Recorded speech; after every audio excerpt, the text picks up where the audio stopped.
Tantangannya apa sih Kak kalau menghadapi klien? Kadang-kadang juga klien tuh banyak maunya. Terus apalagi kalau yang terakhir-terakhir itu cuma bilang gini, tapi maunya dosennya seperti ini nih, tolong bantuin dong Bu. Oke. Tadi bisa saja formulanya salah, atau ini salah input, salah ketik, typo, dan sebagainya. Itu kan bisa saja terjadi. Sehingga kita harus filter lagi dari awal, bisa sampai 3 hari. Ada nggak yang sampai 1 bulan?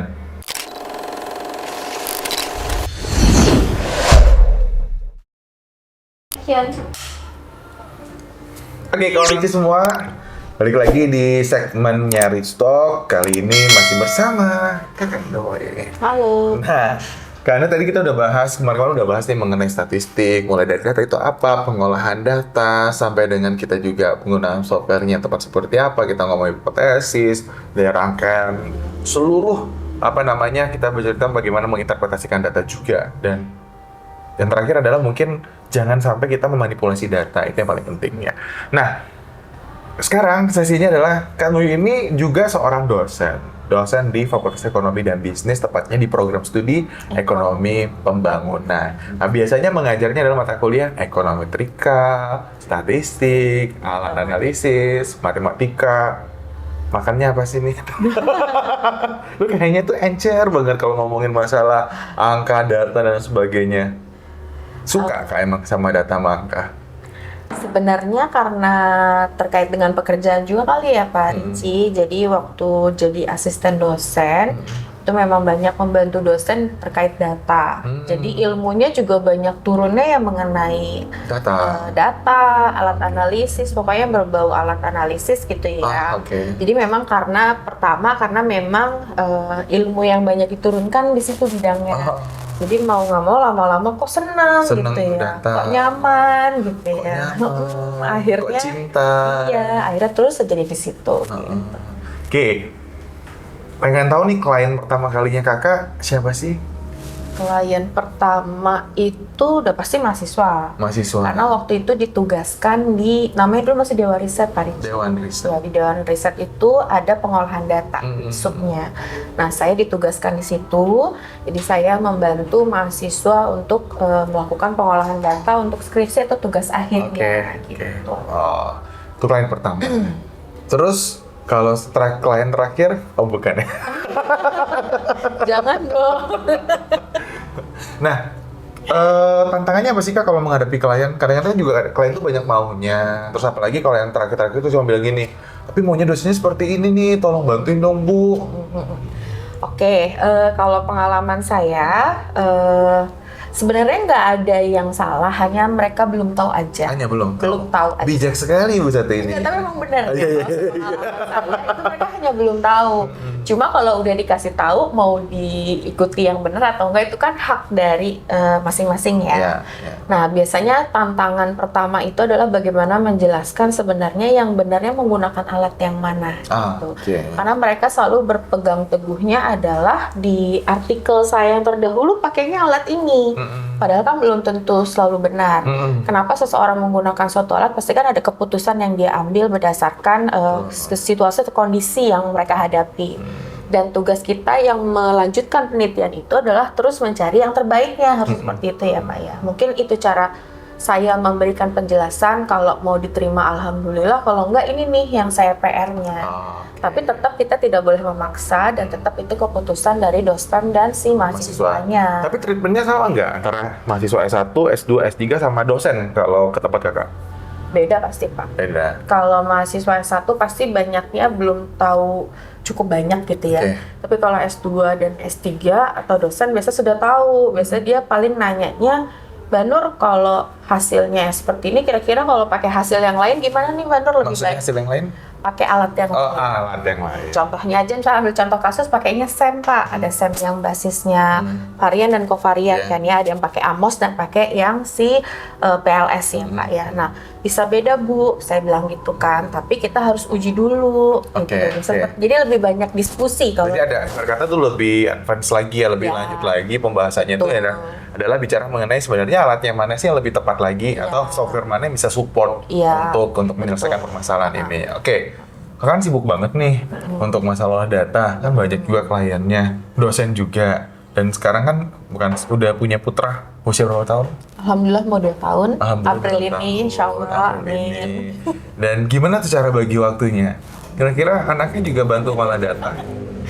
Anaknya bantu doa sama bantu pengertian kayaknya ya Pak Ricci ya. Memang alhamdulillahnya anak saya itu bukan anak yang tipenya harus sama bundanya terus ya. Karena mereka udah ditinggalin banget. Karena dari dalam kandungan udah dibilang sabar ya sama bunda gitu ya. Jadi alhamdulillah memang saya dari Ahmad itu masih kecil udah saya biasakan akrab dengan neneknya, dengan tantenya, dengan keponakan yang lain.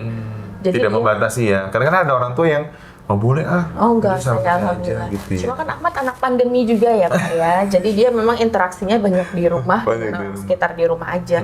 Tapi memang pada dasarnya Ahmad bukan anak yang harus terus sama bundanya gitu. Alhamdulillah banyak mengertinya ya Pak ya. Mungkin dipaksa Dipaksa mengerti. lebih ke arah sana sih. Dipaksa mengerti gitu ya. Ahmad kalau nonton ini Iya. harap mengerti. Ahmad anak hebat. Karena untuk beli susu dan popok gitu. Iya. Membantu ayahnya ya.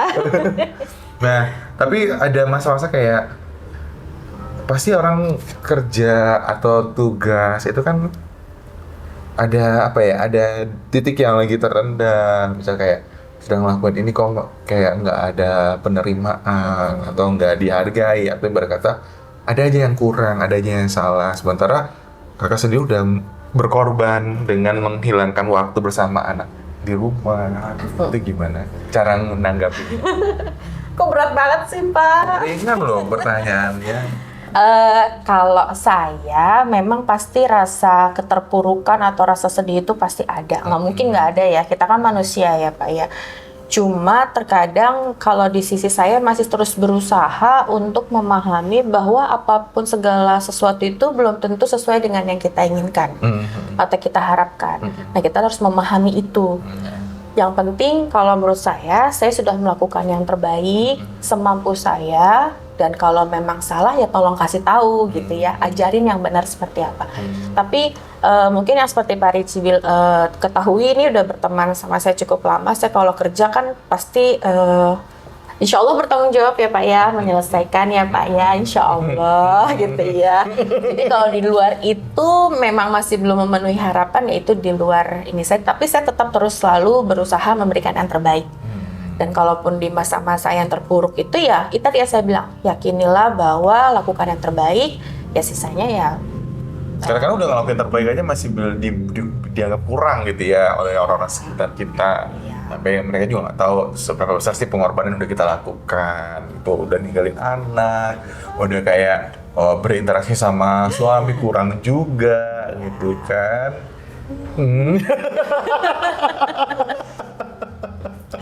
Tapi harus semangat Pak, semangat. Dan kalau kata Pak bilang apa Pak, berpikir yang positif. Berpikir positif. Insya Allah Kita harus apa mendahulukan yang positif dulu. Jangan mendahulukan suatu hal yang negatif yang nanti jatuhnya tuh kembali ke kita lagi. Betul. Malah kita energinya habis untuk memikirkan yang negatif, terus kita juga komunikasi dan berhubungan sama orang juga jadi jauh. Betul. Sebagainya. Yang penting positif, ingat ya positif. Garis 2. Bukan. Oh, bukan. Jangan yang itu ya. Tetap semangat ya Pak ya, kita ya. Kayaknya bahasanya cuma tetap semangat aja dari tadi. Iya harus Nggak ada yang semangat lain. terus, nggak ada. Mungkin ada tips buat Daryl kali. Kenapa nih Dek? Daryl mau tips apa nih Dek? Mau tips and trick tuh Kak. Dia soalnya kayak mau berumah tangga dalam waktu dekat. Oh gitu. Nah, selama sudah siap menanggung tanggung jawab ya, insya Allah ya Pak ya. Apa? Ya kalau udah bisa bertanggung jawab, Untuk yakin siapa?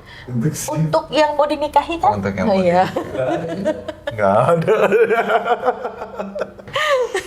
Oke, ada yang mau diceritakan sama kakak terkait dengan kalau misalnya masa-masa di mana pada saat pengolahan data itu emang kayak biasanya kalau data tuh sehari selesai, nah, atau paling lama mungkin 2-3 hari karena ada permasalahan, ada kayak tadi bisa saja formulanya salah, atau ini salah input, salah ketik, typo dan sebagainya itu kan bisa saja terjadi, sehingga kita harus filter lagi dari awal bisa sampai 3 hari. Ada nggak yang sampai 1 bulan? Itu nggak selesai itu. Oke. Gini, kalau itu sempat terjadi, tetapi gini, itu kan bentuknya tektok TikTok ya Pak ya. Misal gini. Bukan TikTok. Bukan. Oke. TikTok ya. Jadi gini, pada saat klien itu mendaftar, itu kan sudah harus oke bab 1, 2, 3-nya. Kalaupun belum ACC dosen pembimbing, tapi menurut dosen lanjut aja dulu karena dari segi tujuan, perumusan masalah, hipotesa dan alat analisisnya udah oke. Lanjut kita olah, itu memang SOP di LPDS itu 1-3 hari Pak. Bisa 1 hari kalau memang kliennya tidak numpuk, gitu ya. Tapi maksimal 3 hari, nggak mungkin lebih dari 3 hari. Misalnya kita selesaikan dalam 1 atau 2 hari, selesai kita buatkan dia rangkuman, Pak. Rangkuman ini untuk dia menghadap ke dosen pembimbing, ACC atau enggak.